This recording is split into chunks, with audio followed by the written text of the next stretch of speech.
थामजिदाइन भैरबकुंड बियाबनि सिङाव थानाय सान्तिपुर बिसिडिसिआ फिन आगानसे दावखोनाय लामायाव।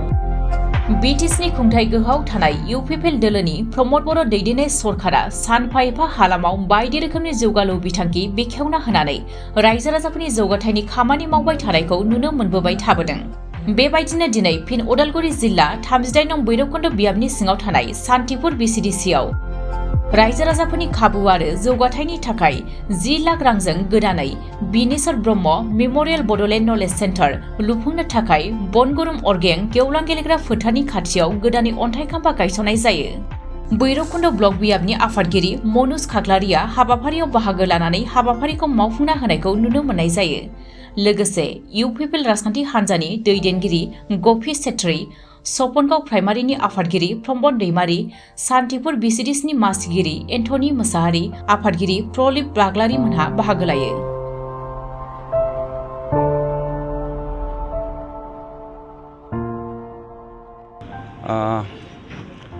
आं सिगाङावनो साबायखर बावनो सानो जोंनि बिटिआरनि चिफ बिथां प्रमद बर' सार बिथांखौ आं धन्यबाद होदों। मानो होनना बुङोब्ला बिथांनि नाजानायाव दिनै रायजोफोरनि लागै गोबां बिदि मोजां मोजां बिथांखिफोरखौ लानाय जादों।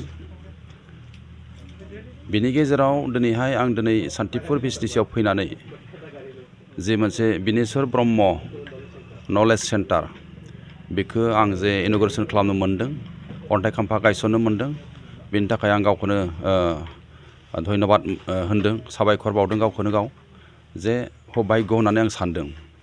दा बिनि गेजेरजों रायजोआ गोबां मोनसे सुबिदा मोननो थांगासिनो दङ। जे बिनि गेजेरजों आथिखालाव स्पेसियेलि जि डिजिटेल इन्डिया बानायनायनि जि जोंनि जिथु थांखि दङ, जोंनि जिथु मदि सरकार एबा जोंनि भारतनि जि गाहाय मन्त्रि बिथांनि जि थांखि बेखौ लोब्बा लाखिनानै जोंनि जिथु बिटिआर सरकाराबो बे थांखिखौ लादों। खारन मानो होनना बुङोब्ला आथिखाल जुगाव जों इन्टारनेट गैयाब्ला जों सोलिया।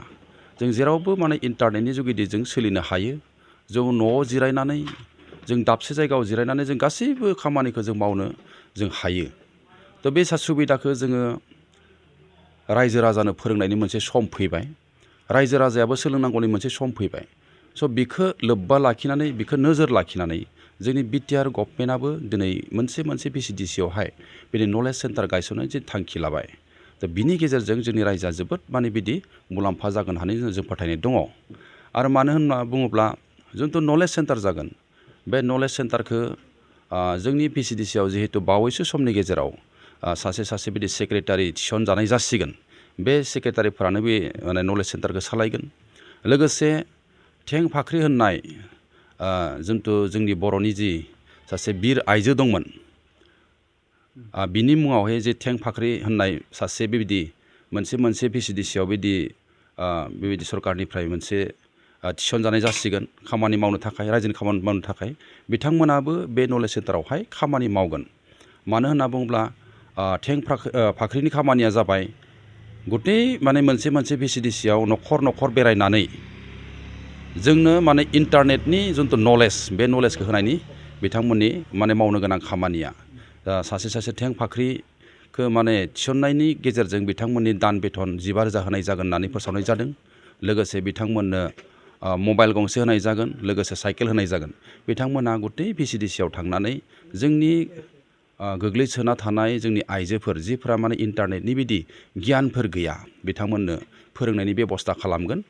आरो लोगोसे बिथांमोना सम जोंनि जिथु नलेज सेन्टार जागोन, बेयावहाय बिथांमोनखौ गथायसे खालामनानै गोबां जोंनि बिदि आइजोफोरखौ फोरोंनायनि मोनसे सुबिदा जागोन। बे जोंनि मोनसे बिटिआर गभर्नमेन्टनि जोबोद माने मख'जाथाव मोनसे खामानि होननानै आं सानदों। लोगोसे आसा खालामदों जों दिनै भैरबकुंड ब्लक हिसाबै दिनै बे नलेज सेन्टारखौ जों मोननो हादों।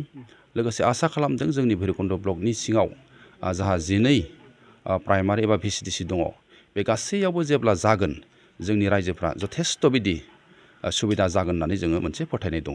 आंथ' सिगाङावनो